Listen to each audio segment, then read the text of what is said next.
Gloire à Jésus. Nous bénissons le Seigneur pour sa grâce qui nous donne encore de partager sa parole.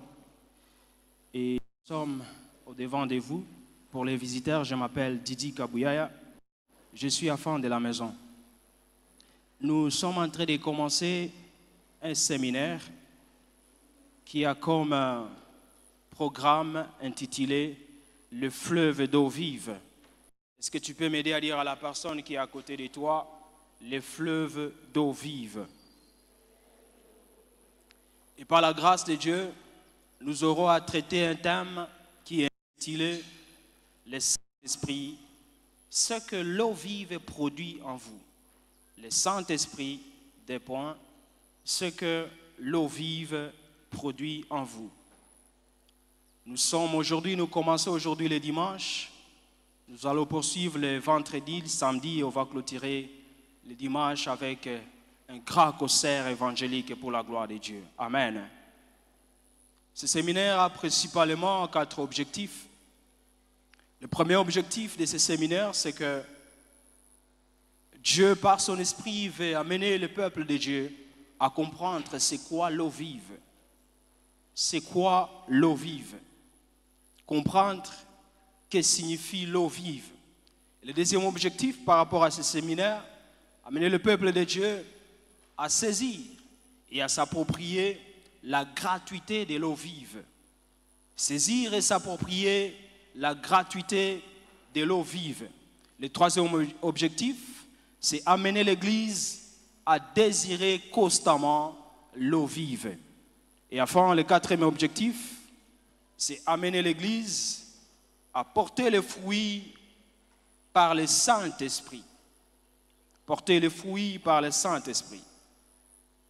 Par la grâce de Dieu, aujourd'hui nous allons essayer d'aborder le premier objectif qui consiste à comprendre c'est quoi l'eau vive. Et pour ce faire, nous allons lire 3 portions des Écritures. Galates chapitre 5, versets 19 à 23. Et par la suite, nous allons lire Jean 4, 13 à 15.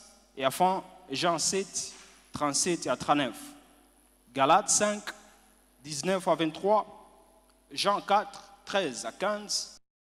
Et enfin, Jean 7, 37 à 39. Galates 5, 19 à 23. Je conduis la lecture au nom puissant de Jésus-Christ. Or, les œuvres de la chair sont manifestes. Ce sont l'impudicité, l'impureté, la dissolution, l'idolâtrie, la magie, les inimités, les querelles, les jalousies, les animosités, les disputes, les divisions, les sectes, l'envie, l'ivrognerie, les excès de table et les choses semblables. Je vous dis d'avance, comme je l'ai déjà dit, que ceux qui commettent de telles choses n'hériteront point le royaume de Dieu. Mais les fruits de l'Esprit, c'est l'amour, la joie, la paix, la patience, la bonté, la bénignité, la fidélité, la douceur, la tempérance. Verset 23, la loi n'est pas contre ces choses. Jean 4, 13 à 15. L'histoire de Jésus avec la Samaritaine, on commence au verset 13. Jésus lui répondit, c'est-à-dire Jésus répond à la femme samaritaine, « Quiconque boit de cette eau aura encore soif. Mais celui qui boira de l'eau que je lui donnerai n'aura jamais soif. Et l'eau que je lui donnerai deviendra à lui une source d'eau qui jaillira jusque dans la vie éternelle. » La femme lui dit, « Seigneur, donne-moi de cette eau afin que je n'ai plus soif et que je ne vienne plus puiser ici. » Jean 7, 37 à 39.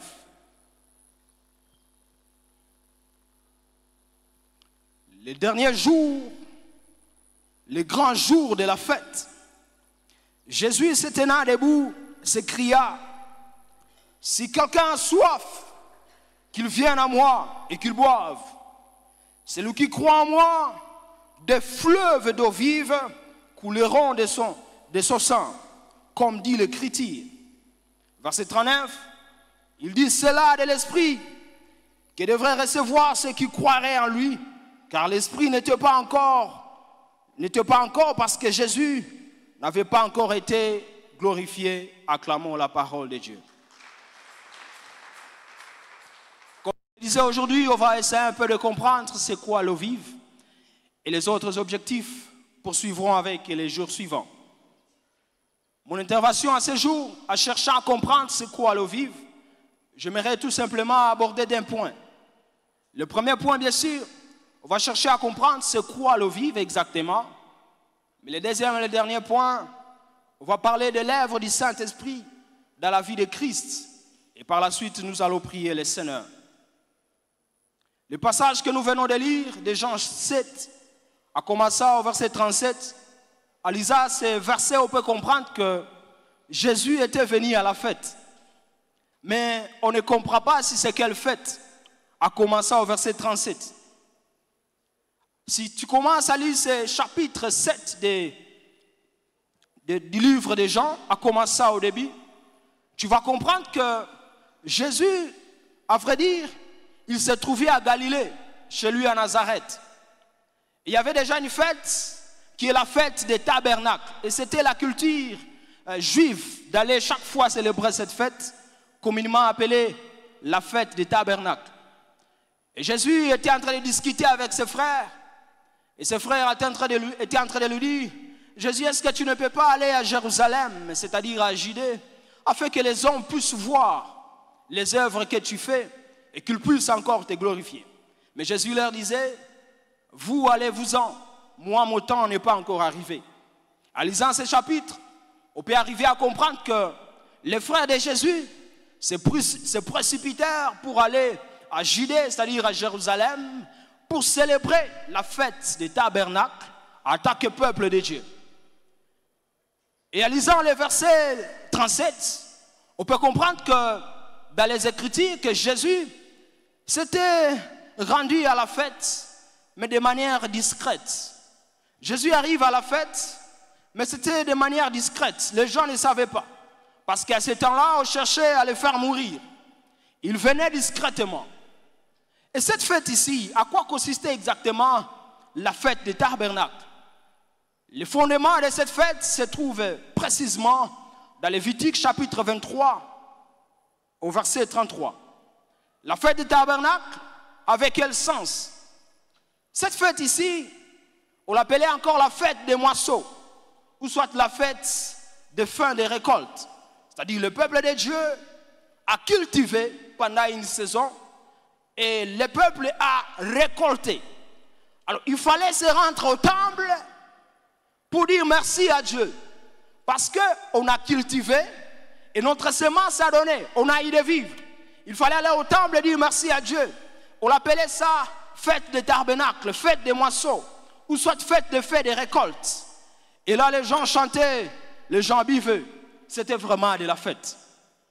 Et pendant qu'ils se rendaient au temple pour célébrer la fête des moissons, la Bible nous montre qu'ils agitaient des branches de palmiers.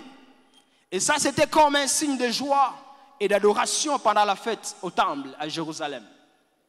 Et cette fête se faisait principalement pendant 7 jours. Et les gens étaient au temple en train de rendre gloire à Dieu, de célébrer, faire bouger les palmiers et dire merci, merci à Dieu pour tout ce que tu nous as donné et pour ces récoltes. Gloire, gloire à toi. La deuxième signification attachée à cette fête, c'est que pendant qu'ils étaient au temple, célébrant Dieu et lui disant merci pour la récolte que Dieu leur a donnée, il est dit que pendant cette fête, les Juifs versaient de l'eau par terre. Ils versaient de l'eau comme un signe de dire, oui, tu nous as donné de la récolte. Nous avons semé, nous avons récolté, gloire à toi. Mais ils versaient de l'eau comme une demande encore à Dieu, comme une prière encore à Dieu, disant à Dieu, s'il te plaît, notre saison va commencer, que tu puisses encore envoyer la pluie. Ils versaient de l'eau pour dire à Dieu, s'il te plaît, encore avoir la pluie, afin que lorsque nous allons semer, que nous puissions encore récolter. Et notre sens attaché à cette fête, c'est qu'à cette occasion, à cette fête des tabernacles, le peuple de Dieu commémorait la vie dans les déserts à la sortie de l'Égypte. Ils se souvenaient de là que le Seigneur les avait tirés. Pourquoi ils commémoraient la vie dans les déserts? Parce que pendant cette fête-là, ils campaient au temple. Ils faisaient des cabanes et des hits. À notre langage actuel, on peut parler de tentes. Ils faisaient des tentes et campaient au temple en train de se souvenir de quelle manière Dieu les avait gardés dans les déserts. Alléluia. Notez ces 4 vérités attachées au sens de la fête des tabernacles que nous sommes en train d'exploiter à ce lieu. Au verset 37, c'est le 8e jour, le dernier jour de la fête. Pendant que la fête a eu lieu pendant 7 jours, au 8e jour, Jésus s'écria et dit, celui qui a soif, qu'il vienne à moi et qu'il boive. La première vérité attachée à cette fête des tabernacles, c'est que Christ se présente comme la source d'eau vive qui doit devenir le fleuve d'eau vive. Christ, elle se présente comme la source de l'eau vive, mais cette eau vive doit devenir en nous des fleuves d'eau vive. Parce qu'il dit, si quelqu'un a soif, qu'il vienne à moi. C'est-à-dire, moi, je suis Christ. Mais si tu as besoin de l'eau, viens à moi. Si tu as soif, viens à moi et que tu boives. Et les fleuves d'eau vive couleront de toi. Christ se présente comme la source de l'eau vive. La deuxième vérité attachée à cette histoire, c'est que Christ se présente comme la présence de Dieu parmi son peuple, la personne du Saint-Esprit. Jean chapitre 1er, verset 14, la parole de Dieu nous dit, la parole a été faite chair et elle a habité parmi nous. Lorsque Jésus dit que celui qui a soif, qu'il vienne à moi et qu'il boive, Christ est en train de se présenter comme la présence de Dieu parmi son peuple, à la personne du Saint-Esprit.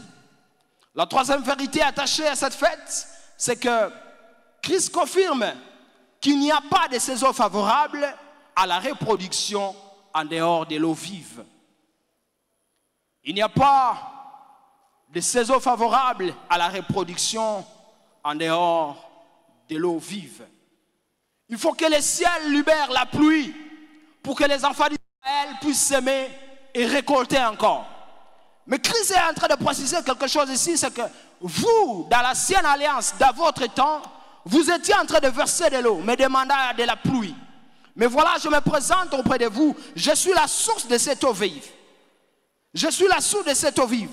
Je suis en train de vous préciser qu'il n'y a pas de saison favorable à la reproduction en dehors de cette eau vive que je suis en train de vous présenter.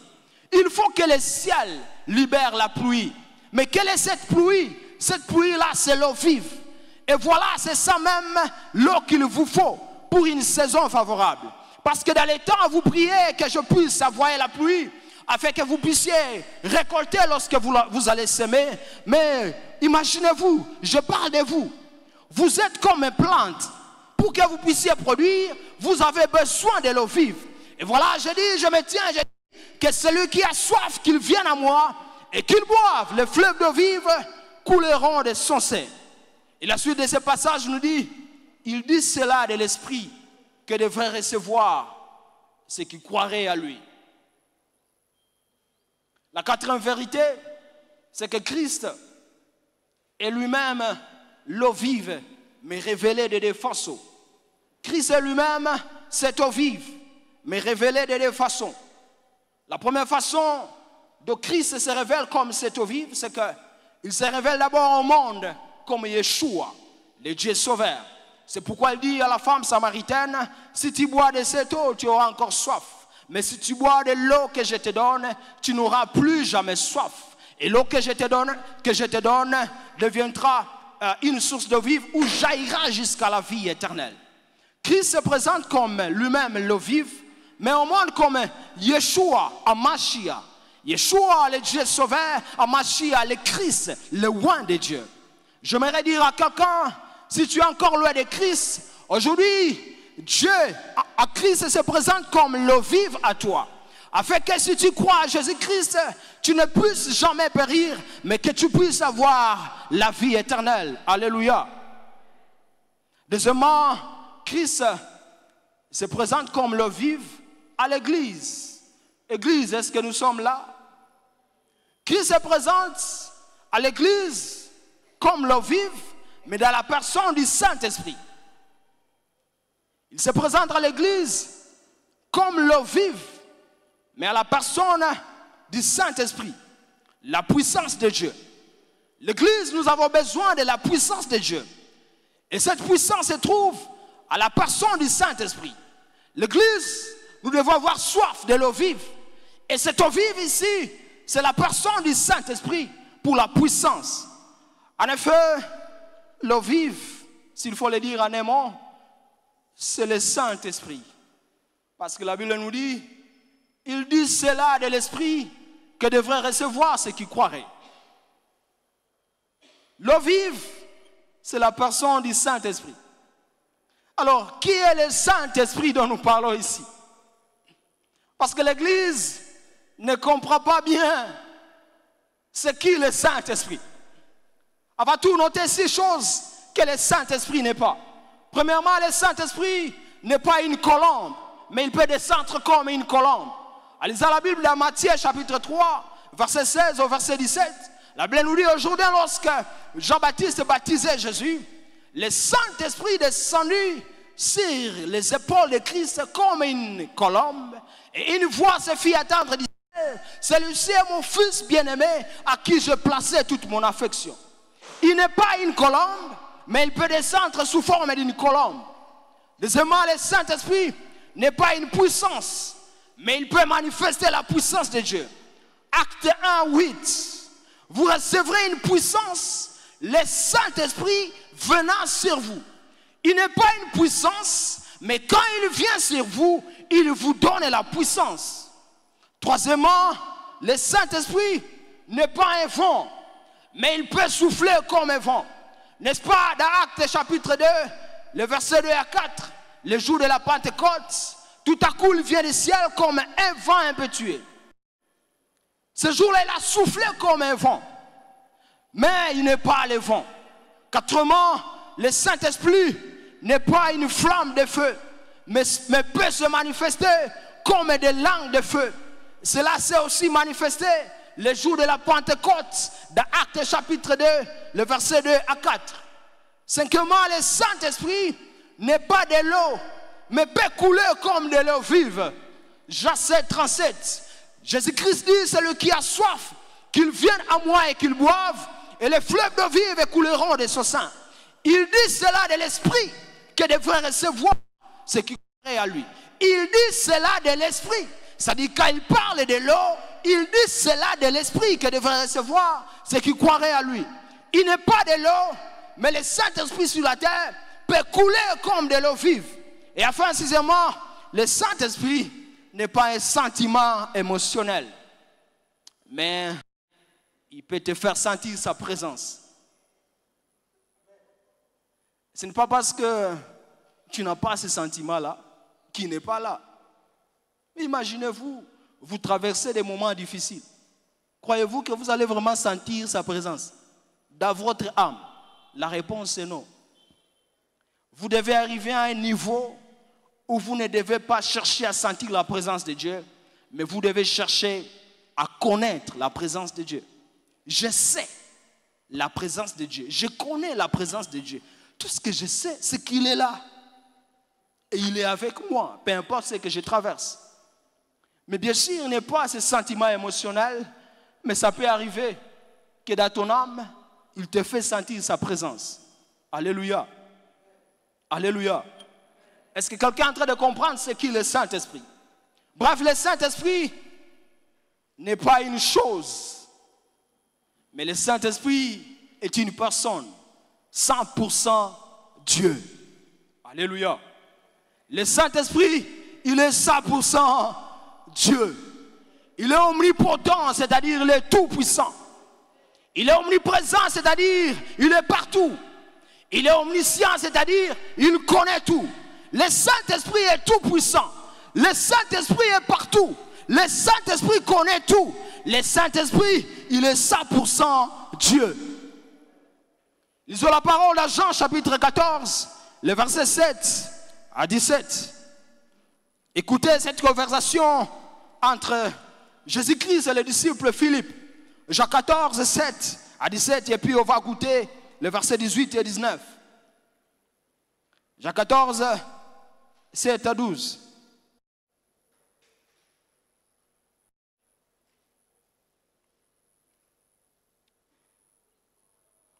Si vous me connaissiez, vous connaîtrez aussi mon Père.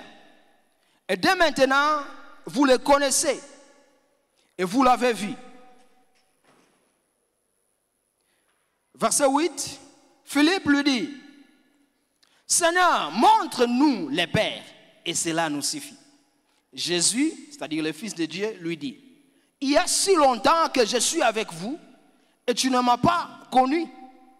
Montre-nous le Père et cela nous suffit. Mais écoutez la réponse de Christ, il dit, il y a si longtemps que je suis avec vous et tu ne m'as pas connu, Philippe. C'est-à-dire, Christ est qui? Christ est le Père. Amen. Est-ce que quelqu'un m'entend? C'est-à-dire que Christ est qui? Il est Dieu le Père. Celui qui m'a vu a vu le Père. Comment dit-il, montre-nous le Père? Ne crois-tu pas que je suis dans le Père et que le Père est en moi? Les paroles que je vous dis, je ne les dis pas de moi-même.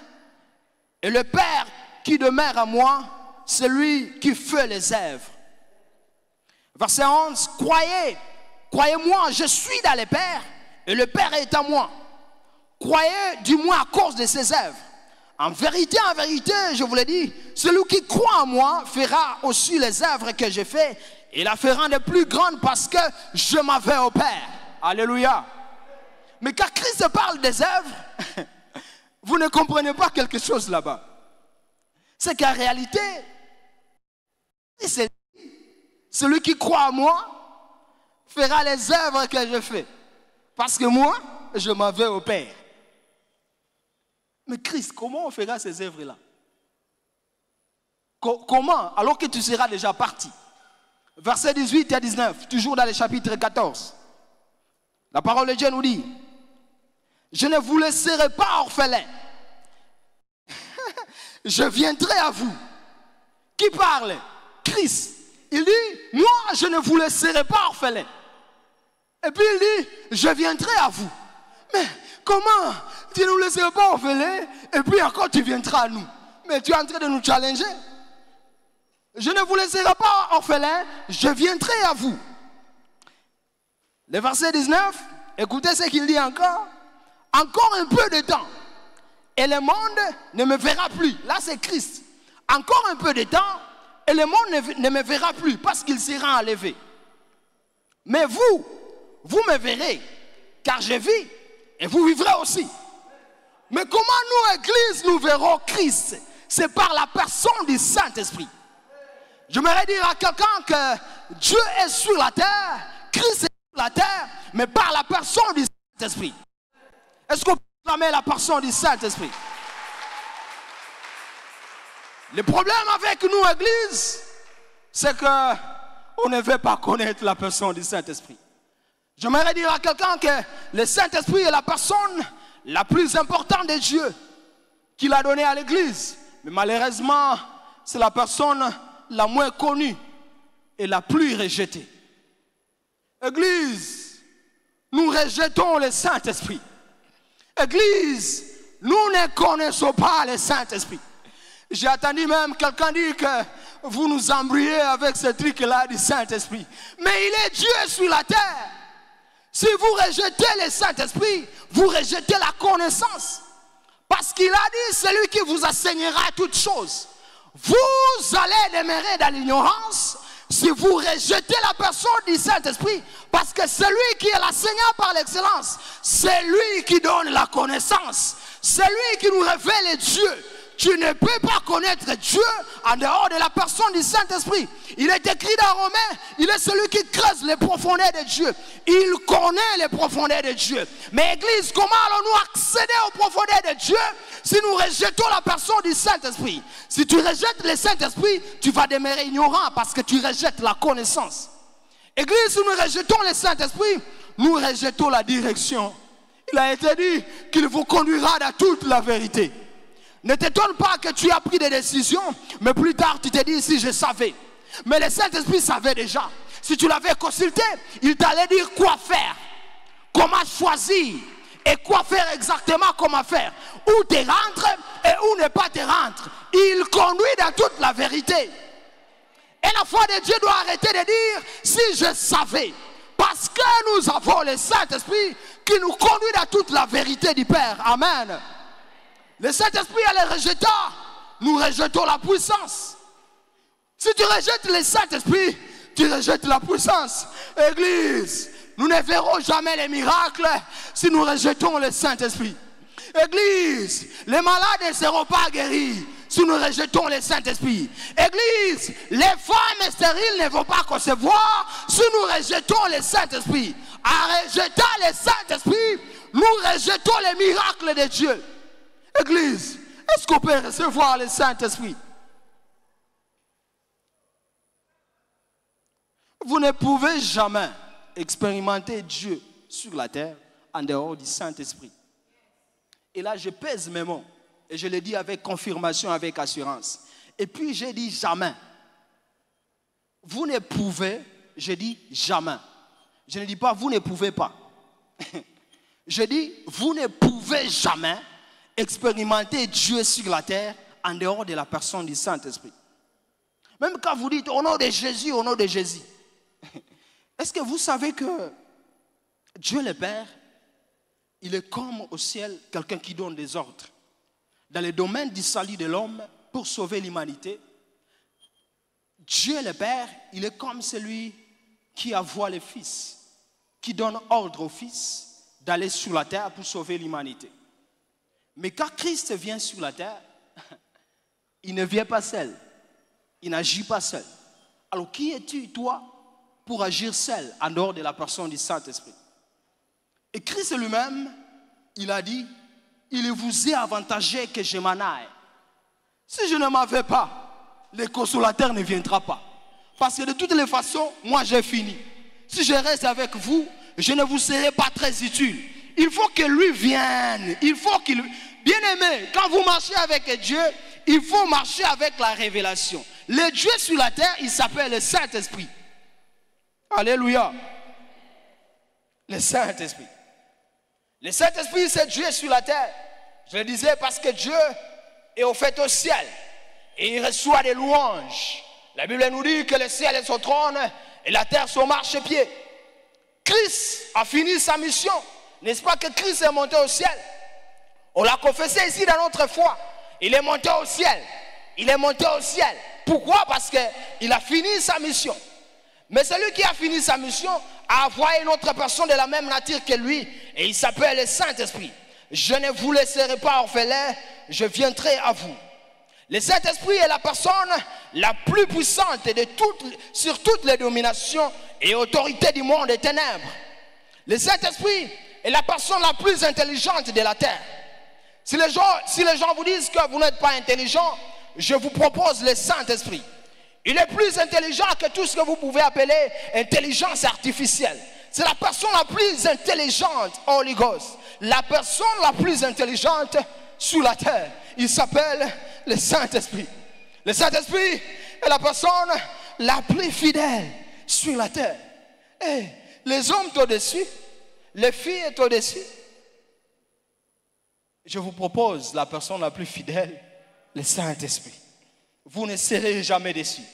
Le Saint-Esprit, lorsque vous le cherchez, vous le côtoyez, vous allez comprendre qu'il est la personne la plus douce et la plus romantique de la terre. Si votre fiancé n'est pas doux, romantique, je vous propose le Saint-Esprit. Si votre époux, je pèse mes mots, si votre époux, votre épouse n'est pas doux, douce, romantique, je vous propose le Saint-Esprit.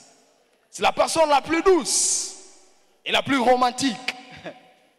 Vous n'avez jamais compris pourquoi certains dans l'adoration, ils sont en train de sourire. My God. Le Saint-Esprit, il est le secret de toutes les filles et de tous les fils qui se reproduisent et qui marchent dans la puissance sur la terre. Si tu vois quelqu'un marcher dans la puissance, dans les couloirs de sa destinée, sache que ce secret, ça s'appelle tout simplement le Saint-Esprit.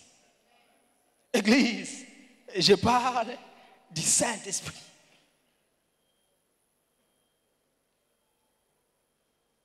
Est-ce qu'on peut acclamer le Saint-Esprit? Je disais qu'on acclame la personne du Saint-Esprit. Gloire, gloire à toi, Saint-Esprit. Gloire, gloire à toi, Dieu sur la terre. Gloire, gloire à toi, Dieu, marchant avec nous. Gloire, gloire, gloire à toi, Saint-Esprit. Saint-Esprit, nous t'adorons. Saint-Esprit, nous te louons. Saint-Esprit, nous t'élèvons. Saint-Esprit, nous marchons avec toi. Saint-Esprit, tu es notre Dieu. Saint-Esprit, tu es celui qui nous sauve. Saint-Esprit, tu es celui qui nous guérit. Saint-Esprit, sois élevé à jamais. Saint-Esprit. J'aimerais finir par là de l'œuvre du Saint-Esprit dans la vie de Christ. J'en ai 8 œuvres, mais aujourd'hui je vais parler seulement de 3 œuvres du Saint-Esprit dans la vie de Christ et on va prier. L'œuvre du Saint-Esprit dans la vie de Christ.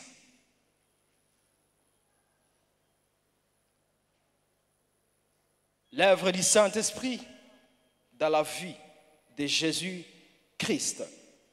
Jésus-Christ.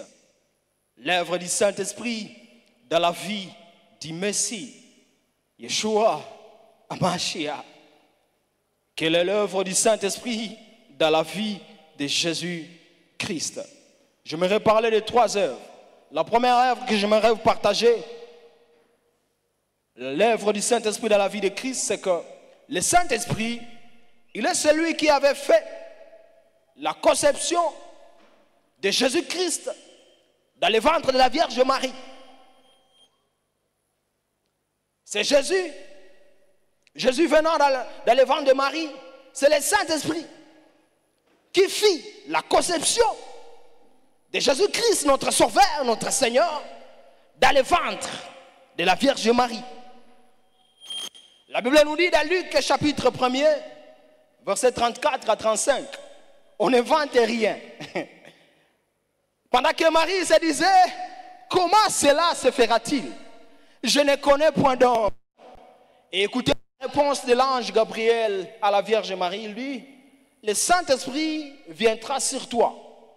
Et la puissance du Très-Haut te couvrira de son ombre. C'est pourquoi le Saint-Enfant qui naîtra de toi sera appelé Fils de Dieu. Le Saint-Esprit agit dans la conception des choses. Le Saint-Esprit, il prend le Dieu Christ sur la terre, il prend Christ du ciel et l'amène sur la terre. Parce que sur la terre, on ne peut pas fonctionner si on n'a pas la chair. Même Dieu, en venant sur la terre, il ne peut pas agir s'il ne porte pas un corps physique. Dieu le Fils ne pouvait jamais nous sauver s'il n'avait pas pris le corps physique. Parce que ici nous sommes sur la terre, nous sommes dans le monde physique. C'est pourquoi le Saint-Esprit, il prend Dieu le Fils du ciel et l'amène sur la terre en passant par le canal de la Vierge Marie. Il fit la conception de Jésus dans le ventre de Marie. J'aimerais que quelqu'un note cette vérité. C'est que le Saint-Esprit assure la fécondité et la productivité dans tous les domaines du croyant. Il assure la fécondité et la productivité dans tous les domaines du croyant. S'il a conçu Christ dans le ventre de la Vierge Marie, il est celui qui peut faire à ce que la fécondité soit possible même dans ta vie au nom de Jésus. Même quand les médecins diront que non, les trompes et je ne sais les matrices ne sont plus là, le Saint-Esprit est capable de faire pousser ces choses en toi et que tu puisses recevoir au nom de Jésus. Le Saint-Esprit, il est celui qui agit dans la productivité même dans les affaires. Parce qu'il assure notre fécondité et notre productivité. Si tu veux te reproduire dans les affaires, tu as besoin du Saint-Esprit.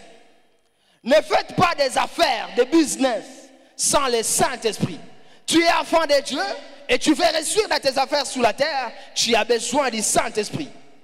Le Saint-Esprit, il est celui qui nous aide à marquer la différence dans le monde professionnel.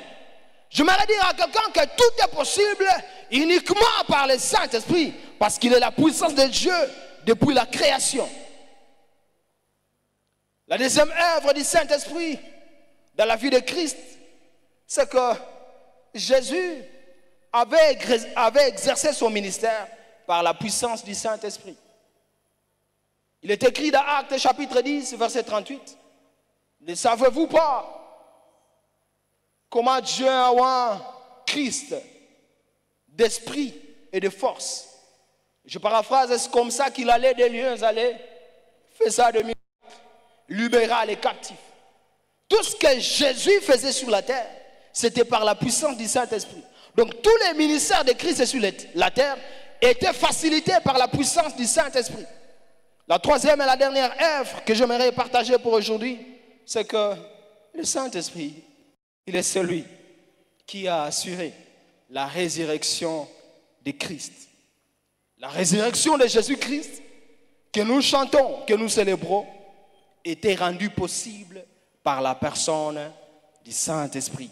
Romains 1, verset 4. Si la résurrection de Christ a été rendue possible par la personne du Saint-Esprit, j'aimerais dire à quelqu'un que le Saint-Esprit est capable de tout ressusciter dans ta vie. Tout ce que les hommes peuvent déclarer mort, le Saint-Esprit peut ressusciter.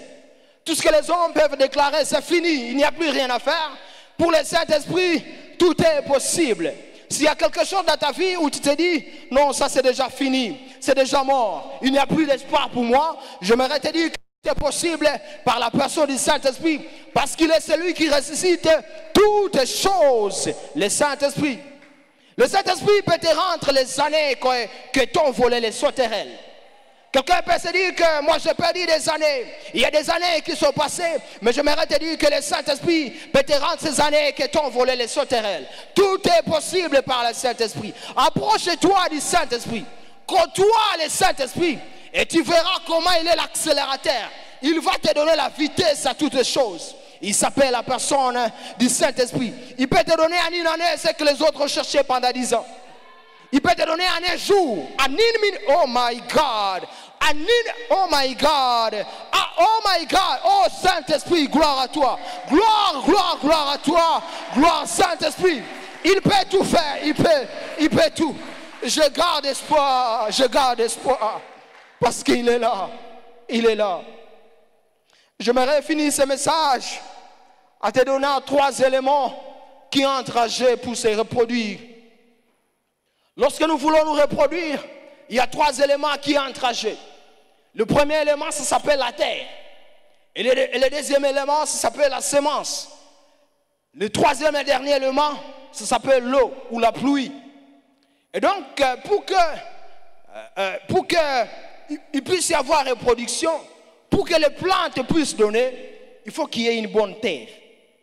Non seulement qu'il y ait une bonne terre qui a été préparée, qui a été travaillée, il faut aussi qu'il y ait de la semence qui est jetée dans cette terre. Mais s'il y a la terre, il y a aussi la semence. Mais s'il n'y a pas la pluie, la saison sera mauvaise.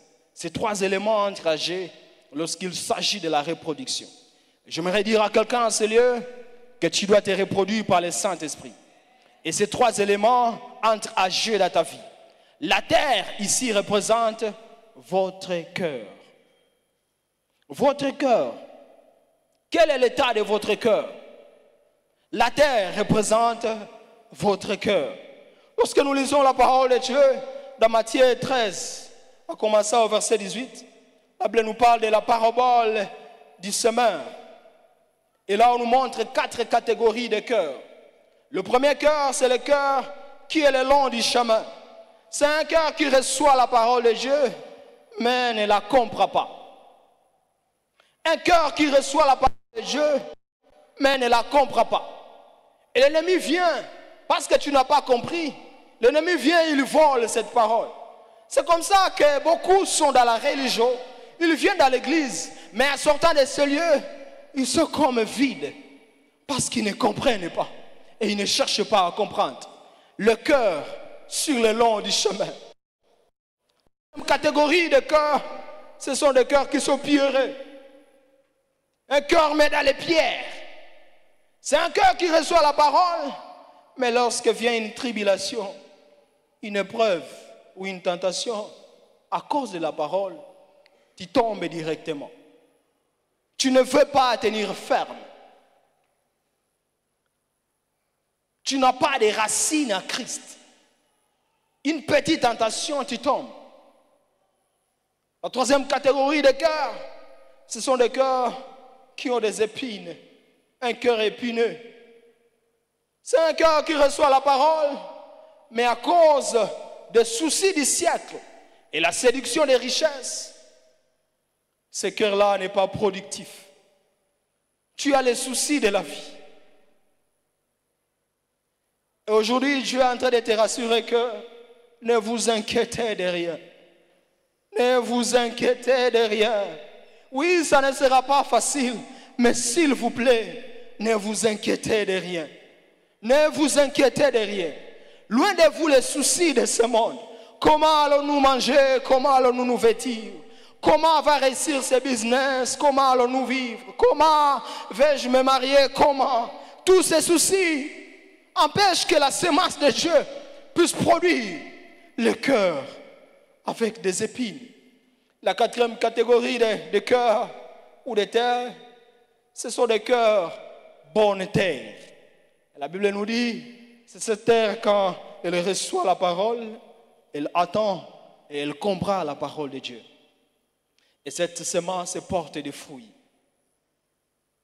Quel est l'état de votre cœur? Est-ce que votre cœur n'est pas le dépôt de la rancune, des divisions, des soucis, le dépôt de manque du pardon, la haine et la jalousie? Quel est l'état de votre cœur?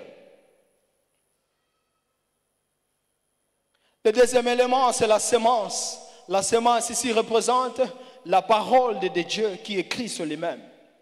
À fond, la parole ou la semence n'a pas de problème. Christ n'a pas de problème. Le problème réside au niveau de l'état de votre cœur. Le troisième élément qui entre en jeu dans la reproduction, c'est l'eau.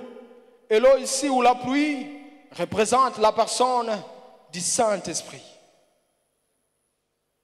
Votre cœur qui reçoit la parole de Dieu, et cela est humecté ou arrosé par la présence du Saint-Esprit, alors là, il y a la productivité. Là, il y a la vie.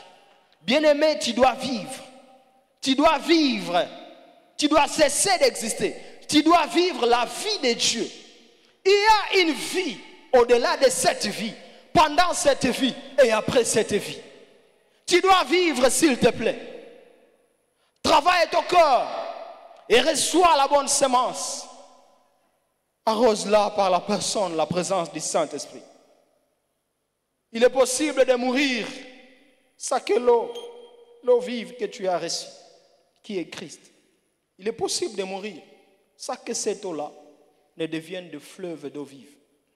Et ça, il faut refuser, bien-aimé. L'eau que tu as reçue doit couler pour bénir les hommes.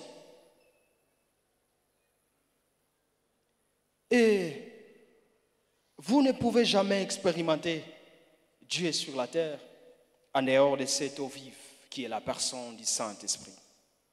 Est-ce que quelqu'un peut parler à ce Dieu et dire, Seigneur, mais voici, Saint-Esprit, je t'ai rejeté, mais aujourd'hui je suis en train de comprendre que c'est toi qui es tout. Tu es tout, Saint-Esprit. C'est toi qui es tout. Est-ce que quelqu'un de tout son cœur, dans l'état de son cœur, il peut commencer à enlever tout ce qui est du monde, tout ce qui est de la haine, de la rancune, et dire, Seigneur, que cette semence, cette parole que je viens de recevoir, rencontre la bonne terre qui est mon cœur. Et que le Saint-Esprit, lorsqu'il pleut, dans mon cœur, que je sois productif à la gloire de ton nom. Mara hiyo mtu anaweza sema mara hiyo Saint-Esprit huyu mimi najiachilia.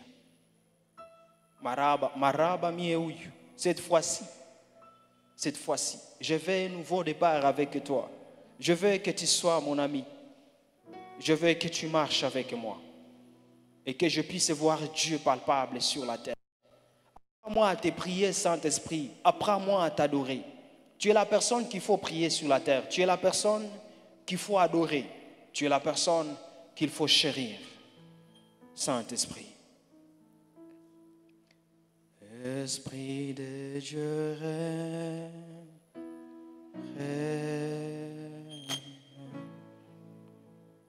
ma vie, esprit,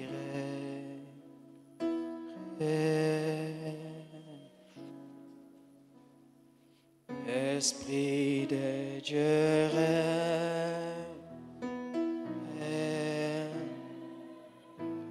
dans mon cœur, dans ma vie. Est-ce que quelqu'un peut le dire de tout son cœur? Esprit de Dieu règne.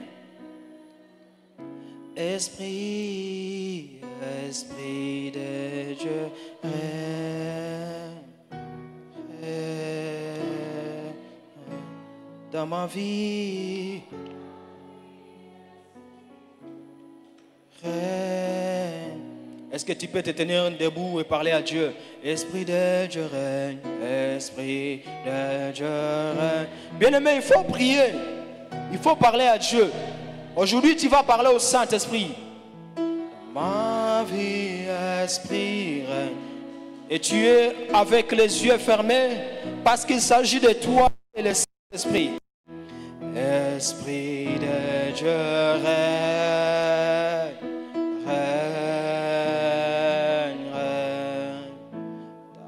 Ma vie, esprit, règne, esprit de Dieu règne, esprit de Dieu règne,